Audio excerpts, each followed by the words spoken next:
SER Podcast. Mucho humo, mucha ceniza. Da igual dónde y cuándo. El incendio se reflejaba con bastante llama, sobre todo a eso de las 4 de la madrugada. Se escuchen estas voces. Si quedaban 2 hectáreas o 3, pues nos tememos que lo vayamos a perder todo porque está arrancando otra vez con fuerza el aire. Son las voces de los incendios forestales y todas, Crónica 24/7. año tras año, suenan a lo mismo. Nos cuentan su miedo, su desesperación. Nos hablan de sus pérdidas. Desolado, porque lo que ayer vimos, cómo se nos quemaba el pueblo... De su impotencia. Estábamos llorando, así de claro, llorando porque... El año pasado las llamas arrasaron más de 95.000 hectáreas en España, según algunos cálculos, aunque se cebaron sobre todo con Grecia e Italia. El calentamiento global hace que el riesgo de incendios empiece cada vez más pronto y dure más tiempo. Por eso, ya hay más de 40.000 personas alertadas en nuestro país para luchar contra el fuego. Pero en Crónica 24/7 nos preguntamos, ¿estamos preparados para los incendios del verano? Episodio 127. Toda esa belleza, todos contra el fuego, tú lo puedes evitar. ¿Cuántos bomberos se necesitan para apagar un incendio? A esta hora, los vecinos más cercanos a la zona continúan confinados por recomendación de los bomberos. De los 19 incendios forestales, 2 están ya controlados y el resto siguen activos. Se ha originado por una quema agrícola descontrolada y se ha extendido rápidamente a través de 2 frentes debido a las altas temperaturas. Por Javier Ruiz Martín. En marzo y abril, en plena primavera. Toda esa vegetación está sufriendo ahora mismo una sequía, un déficit hídrico importante y es fácil de prever o de intuir. Evidentemente no sabemos el futuro, pero con estas circunstancias, en cuanto de verdad acabe la primavera y empiecen los primeros calores del verano, pues toda esa zona empiece a sufrir incendios muy constantes. Es Carlos Madrigal, ingeniero forestal, especialista en incendios. Le preguntábamos hace unos días por estos fuegos de primavera y sobre la previsión que hay para el verano. Es la misma reflexión que hicieron los forestales en los meses previos al verano de 2022, cuando en Zamora ardieron 70.000 hectáreas en una decena de incendios. El primero de ellos... Y nos vamos a ir en directo a la Sierra de la Culebra, el escenario del incendio más destructivo en lo que llevamos de siglo en España. Es la misma reflexión que hicieron en la primavera previa al incendio de Begís, en Castellón, con 20.000 hectáreas y con los pasajeros de aquel tren sitiados por las llamas. Que nos deje salir, por favor, que nos deje salir. Tire para atrás, coño. Que no cunda el pánico, por favor. Y es que el monte es tozudo, y la evidencia científica también. No se puede escapar de ella, se revuelve como las llamas que casi atraparon a aquellos bomberos en un cambio de viento. En las actuales condiciones, no parece que podamos hacer mucho más para evitar los incendios forestales agravados por el cambio climático. Es que las calores que están haciendo no son normales, no ha llovido y se junta todo. Y luego la gente que yo tampoco sé qué ganan con esto. Como el de la Candelaria en Tenerife, que quemó más de 12.000 hectáreas, o el de Pinofranqueado en Cáceres, el de Cortés de Pallás en Valencia, el de Minas de Río Tinto en Andalucía, el de Moratalla en la región de Murcia. La letanía de nombres de municipios e incendios que recordamos podría seguir hasta el infinito, porque un año tras otro hemos asumido que, aunque estamos todos contra el fuego, los bosques de toda España son un polvorín y habrá incendios y helicópteros sobre vecinos desesperados como este. Y ahora tampoco hace viento y están trabajando muy a prisa los helicópteros. Es posible que lo controlen, pero habrá hecho mucho daño y estamos siempre desesperados porque es un polvorín. Todo esto que acaban de escuchar son sonidos de nuestro archivo de los últimos veranos y también de las últimas 2 primaveras, estaciones que ya muchas administraciones consideran temporadas de incendios.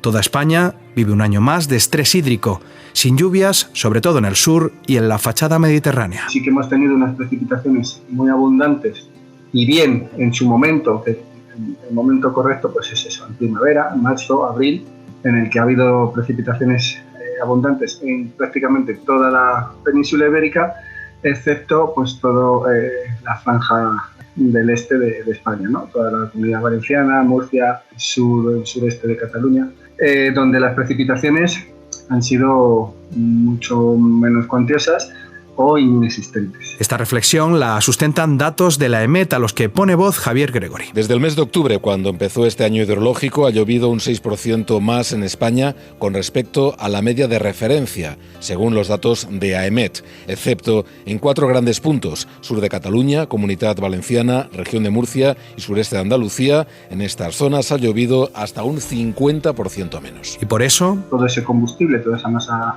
forestal que no ha recibido precipitaciones o muy pocas, pues acusa una sequía acumulada, un estrés hídrico muy importante. Entonces, en cuanto tengamos un episodio de calor o se den las circunstancias, es muy fácil que ese incendio sí que sea un incendio importante, ¿no? Así que podemos decir que el calor y la sequía nos colocan un nuevo escenario, uno en el que no solo el verano es el periodo clave.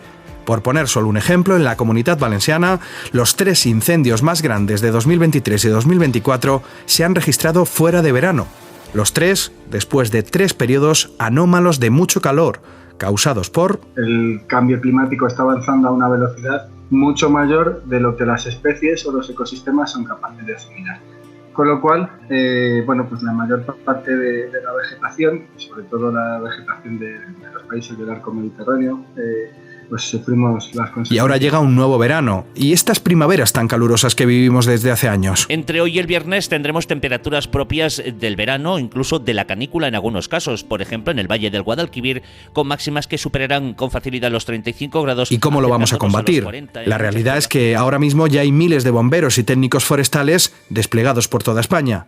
Y que ya está la UME en sus cuarteles preparada para viajar urgente a un nuevo lugar de España, del que todavía no sabemos el nombre. Con información de la red de emisoras de la SER, estos son los puntos de las comunidades con mayor riesgo, los llamados puntos críticos. En Cataluña, la campaña se adelanta 15 días por tercer año consecutivo por la situación de sequía extrema.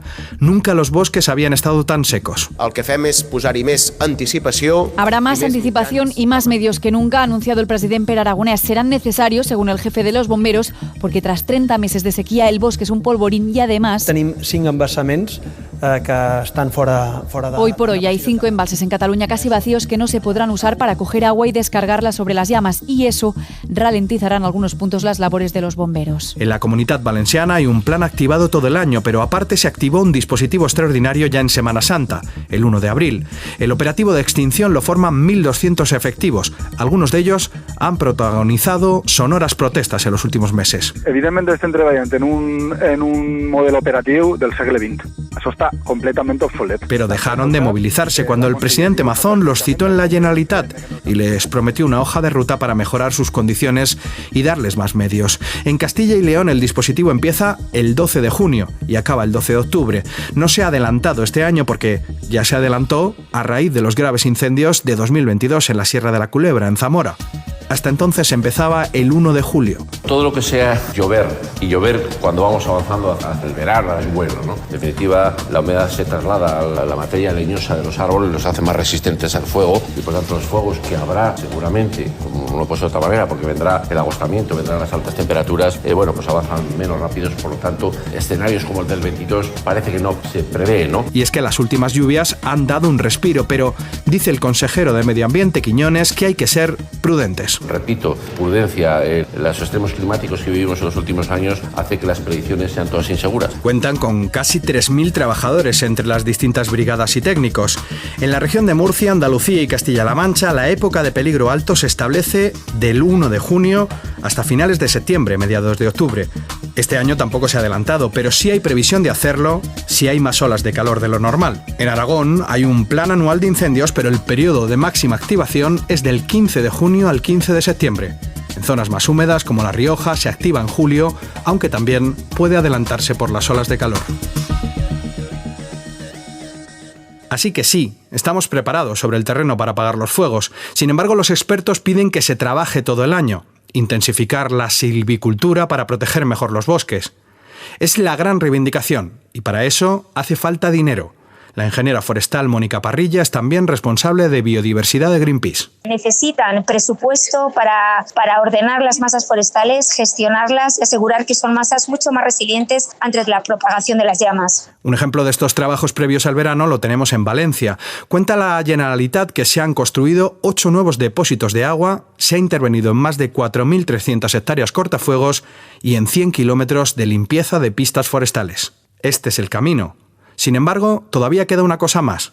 Todos los expertos coinciden en que, aunque estamos todos contra el fuego, hay que seguir haciendo campañas de concienciación como aquella y también vigilancia, porque los incendios tienen 2 realidades de origen. Las masas forestales han aumentado fruto del abandono del medio rural, de sus actividades, y además sufren las olas de calor y las sequías, como decimos, agravadas por el cambio climático, lo que hace que sean mucho más inflamables y, por tanto, aumenta el peligro de propagación de incendios forestales. Pero recordemos también, en días de altas temperaturas, que el riesgo de ignición, es decir, el origen de los incendios, es al 95-96% origen humano, con lo cual hay que prevenir mucho ese primer foco. Ahora mismo, en un lugar de España que ojalá pudiéramos determinar, se están dando ya las circunstancias para un gran incendio. Calor, sequía, viento y la chispa de un descuido. El fuego ha quemado 16.000 hectáreas en los 4 primeros meses del año 2024. Según datos del Ministerio de Transición Ecológica, es menos que otros años, pero el fuego es tan imprevisible e inexplicable que es imposible saber en qué verano estaremos. Crónica 24/7.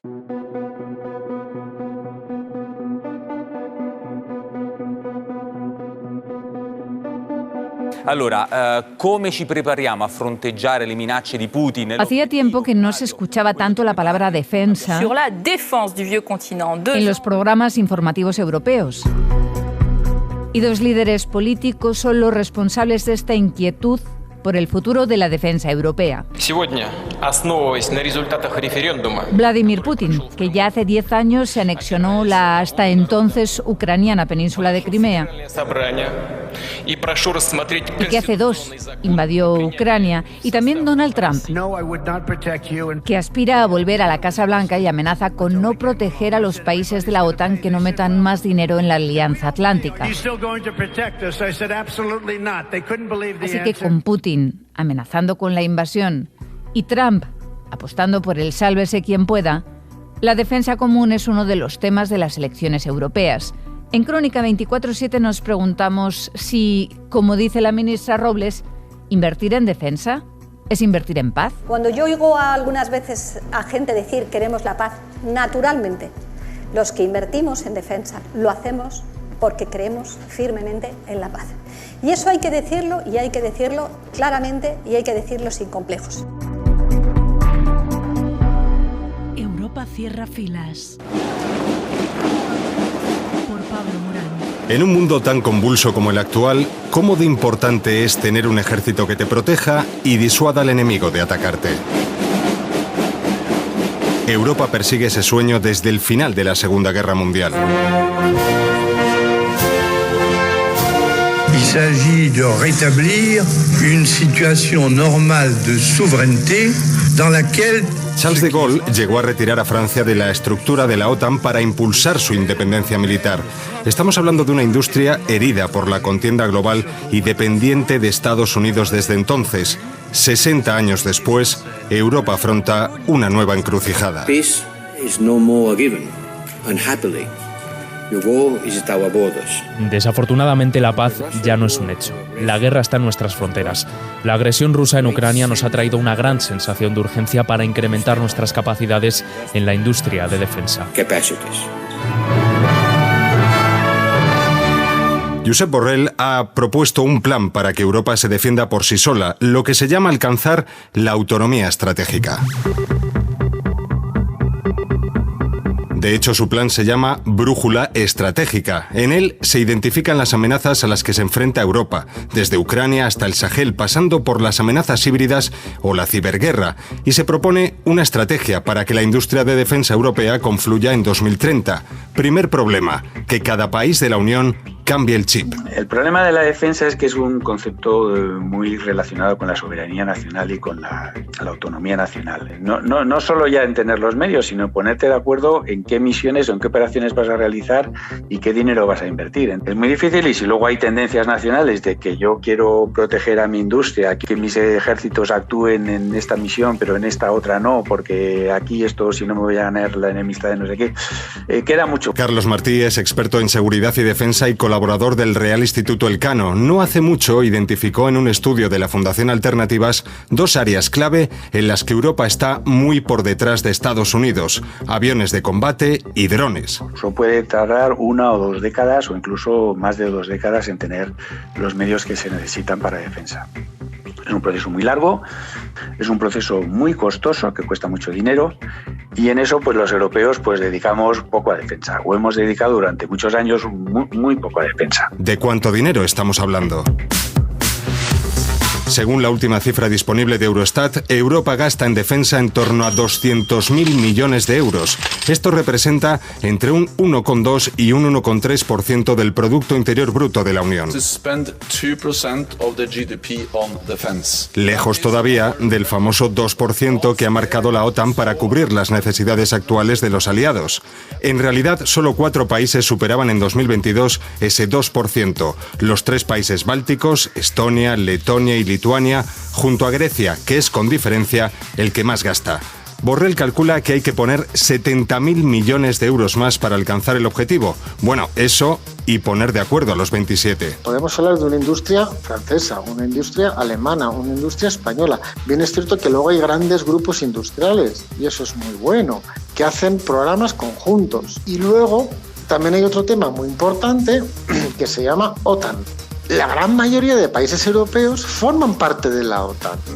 Pues al final manda quien paga.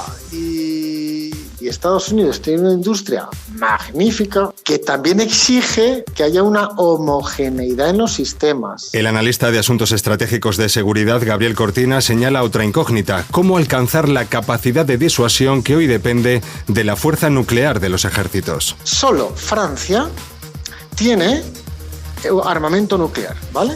Esa capacidad nuclear. La pregunta es, muy bien, habrá autonomía estratégica, pero ¿Francia estaría dispuesta a ceder la soberanía sobre sus misiles nucleares?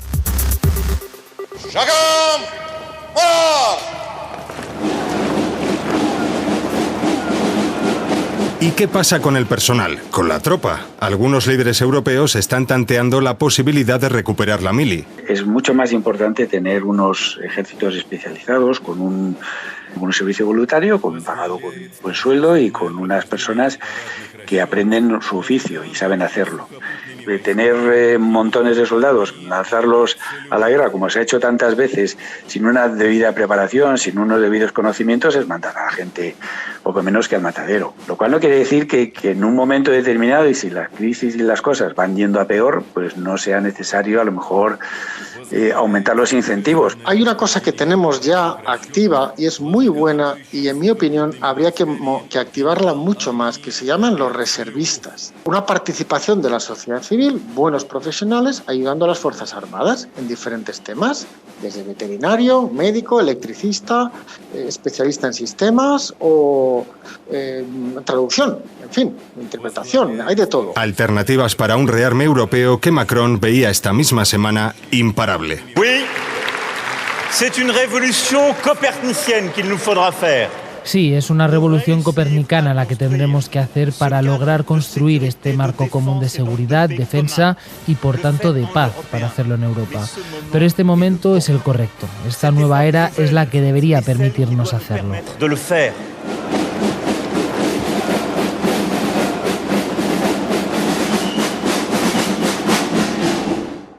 Crónica 7.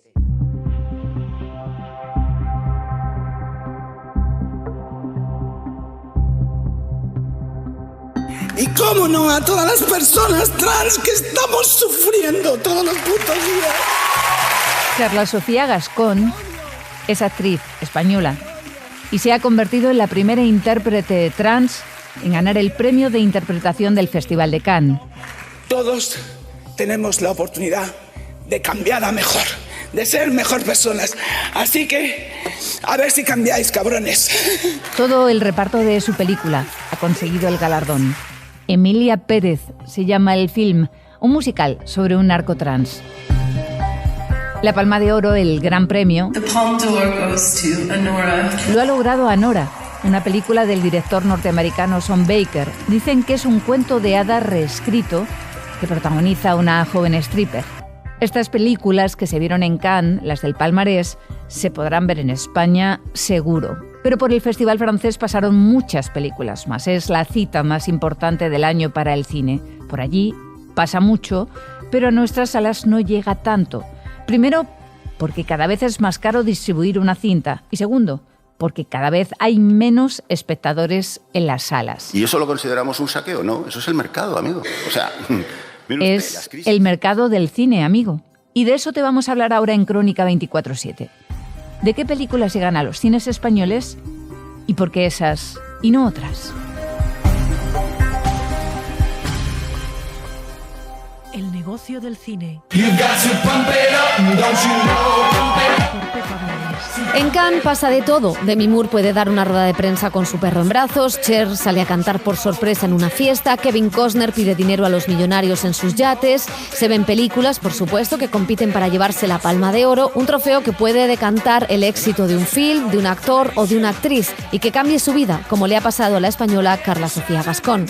Sí, pero es que yo tampoco me lo tomo, ya te digo, que no me tomo las cosas, ni los éxitos ni los fracasos de una manera tal. Pero debajo de todo eso, del glamour, de los premios, de la competición, de la crítica, en los sótanos de ese palais engalanado hay todo un centro de negocios internacional. Es una de las grandes bazas de este festival que tiene uno de los mercados cinematográficos más importantes para la industria. Es en el sótano donde está ese negocio, como nos descubre Roberto Butragueño, CEO de Sideral, una de las distribuidoras y productoras españolas más recientes. Muchas películas que se compran, se venden, es un mercado muy dinámico. Kilómetros de pabellones, mesas, puestos de países y empresas que promocionan sus películas, sus platós y sus series. Es la oportunidad para reunirse los profesionales, para negociar, para impulsar nuevos proyectos o para lograr coproducciones entre países. El Marché du Film es el punto de encuentro de más de 12.500 profesionales que compran y venden, pero este año ese mercado ha tocado techo. La inflación ha llegado al cine y los precios de las películas están imposibles. Sobre la subida de precios, creo que es algo que ya se ha instaurado en el mercado. Tiene también un poco que ver con todo, ¿no? Con la locura un poco después de la pandemia, no solo en este sector, yo creo que en todos. Lara Camiña es socia de Bitim, una distribuidora independiente española que viene a Cannes cada año para comprar películas y luego distribuirlas en los cines españoles.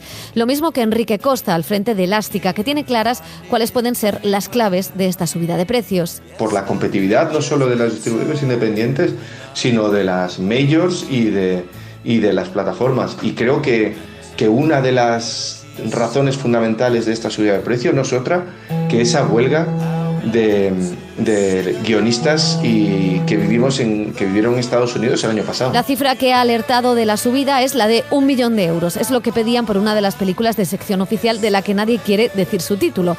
Eso ha llevado a hacer alianzas incluso entre distribuidoras para poder comprar las películas más caras. Esto pasó el año pasado ya, con el caso, por ejemplo, de La Zona de Interés. Elástica y Wanda la trajeron a España. Fue un caso de éxito, pues la película recuperó el dinero en taquilla y logró el Oscar. Más que nada de ponderar el riesgo, ¿no? De obviamente compartir el éxito, pero sobre todo de ponderar el riesgo. Y bueno, yo creo que ya hay alianzas entre distribuidoras que se repiten, que se llevan repitiendo diferentes mercados y que esto va a seguir así. Es curioso que hablándolo con distribuidores que tienen más experiencia, me comentan que ellos en ningún caso valorarían poder hacer este tipo de modelo, ¿no? No lo pensaban en su momento y les parecía algo como muy lejano. También creo que tendríamos que ponernos en el contexto de esa época en la que, pues, en lugar de 35 o 36 distribuidoras, había 9 o 10 independientes. Entonces, bueno, había películas para todos. Enrique Costa también compró el año pasado la Palma de Oro, Anatomía de una caída. Todo un fenómeno en la taquilla. ¿Hay algo que pudiera encajar con un suicidio? Lo he pensado, obviamente, pero me cuesta mucho creer que se matara con Daniel en casa. Es que algo así no me entra en la cabeza. Este año sus compras han sido arriesgadas. Entre ellas, la que se dice es una de las películas más caras, Emilia Pérez, un musical narcotrans de Jacques Audiard. Y también la película donde Demi Moore se venga de la industria, The Substance. Have you ever dreamt of a better version of yourself?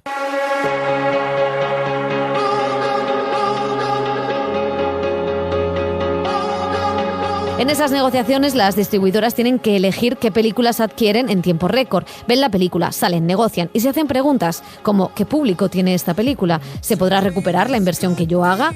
Camiña, por ejemplo, ha adquirido este año la nueva de Sorrentino y también la película iraní que acabó entrando en el palmarés. En el caso de Rasulov hemos decidido comprar su siguiente película porque habíamos estrenado la anterior. Es una tónica que hacemos mucho, ¿no? Los distribuidores, que también tiene que ver con nuestra línea editorial. La anterior película de Rasulov ganó el Oso de Oro y nos funcionó muy bien. Entonces, por eso seguimos apostando por el director, porque nos gusta lo que hace. Los compradores salen de Cannes con sus películas y ahora toca formar la estrategia de promoción y distribución en España. ¿Cuándo estrenarla? ¿A qué festivales españoles llevarla? ¿Qué campaña de marketing y de prensa requiere? Y todo en un momento donde los cines están cada vez más vacíos. Entonces, en nuestro caso, el criterio que seguimos primero es que nos gusten, que nos emocionen y que estén dentro de nuestra línea editorial. Obviamente pensamos en el público, en a cuánto público no pueden interesar y creemos que Rasulov tiene su público, Sorrentino pues es Sorrentino, director que divide, a nosotros en este caso nos gustó y nos parece que puede ser una de las películas del año. Las otras dos que aún no se pueden contar pues también tienen su especialidad y su peculiaridad y en el caso es en nuestro caso es lo que siempre buscamos, ¿no? Que tengan ganchos diferentes que te puedan servir para atraer a ese público, que nuestro público en primer nivel siempre son el público cinéfilo, público que tiene el hábito de ir al cine y luego pues siempre intentamos llegar a más público, ¿no? Como es el caso de la película de Sorrentino, por ejemplo. Analistas de la taquilla como Pau Brunet pronostican que este será un verano difícil para las salas de cine, pues ese cine de centro comercial está desapareciendo. Que este año va a ser el año que pone el jaque mate a la cultura del multiplex, de los multicines de los últimos 30 años. Los multicines de grandes centros comerciales no están funcionando. Tenemos una tragedia en falta de cines en espacios urbanos. Quizá lo más barato sea comprar películas que no están acabadas. Por ejemplo, tienen mejor precio las películas que se compran en guión, pero todavía más baratas si se compran en proyecto. Caramel Films ha cerrado la compra de la nueva película de Julia Ducournau, que todavía no ha empezado ni a rodarse. Pero hay que tener en cuenta que a Cannes también se viene a vender. El cine español intenta entrar en otros mercados. Es el caso de Segundo Premio, película recién estrenada en los cines de nuestro país que ya ha sido vendida a varios países. Cannes va a ser un mercado importante para este título. Y en el caso de Elástica, de Enrique Costa, una de las películas que se ha vendido aquí es Volveréis, de Jonas Trueba, que precisamente ganaba en la quincena el premio a la distribución de los cines europeos. Entonces, de pronto, este premio pues va de eso también, ¿no? De incentivar la exhibición, ¿no? En toda Europa de la peli. Eso, pues es casi te diría el mejor premio que te puedes imaginar porque es muy eficaz, es real, es concreto, es tangible, ¿no? Las ventas internacionales son importantes no solo para que nuestro cine se exhiba fuera, sino también para que se recupere una inversión que muchas veces con la taquilla de los cines no alcanza, sobre todo en estos momentos de inestabilidad. Para eso sirve el mercado de Cannes, también para promocionar lugares de rodaje, para dar a conocer otros festivales y sobre todo para saber qué películas independientes van a salir reforzadas. De aquí salieron Parásitos, Anatomía de una caída, Drive My Car, El Triángulo de la Tristeza o Asbestas. Comenzaron su éxito en la Costa Azul.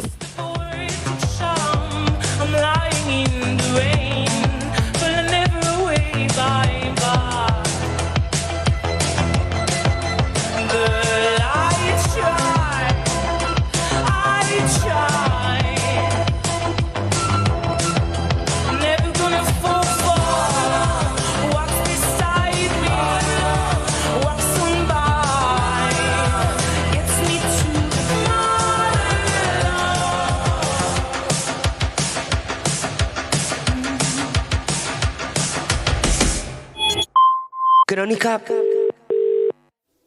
24/7. Esto es Crónica 24/7, el podcast de reportajes de la cadena SER que cada semana busca y te ofrece testimonios, historias. La gran mayoría de países europeos forman parte de la OTAN. Pues al final manda quien paga. Y Estados Unidos tiene una industria magnífica que también exige que haya una homogeneidad en los sistemas. Información, miradas.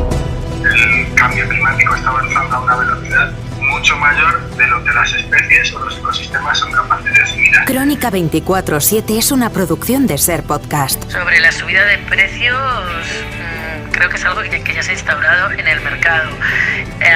Tiene también un poco que ver con todo, ¿no? Con la locura un poco después de la pandemia, no solo en este sector, yo creo que en todos. Dirección, Eva Aguado. Está en todas las plataformas. Suscríbete. Realización y diseño sonoro, Juan Aranaz. Disponible los sábados a las 10 de la mañana en la aplicación y la web de la cadena SER y en las principales plataformas. Cadena SER. La radio.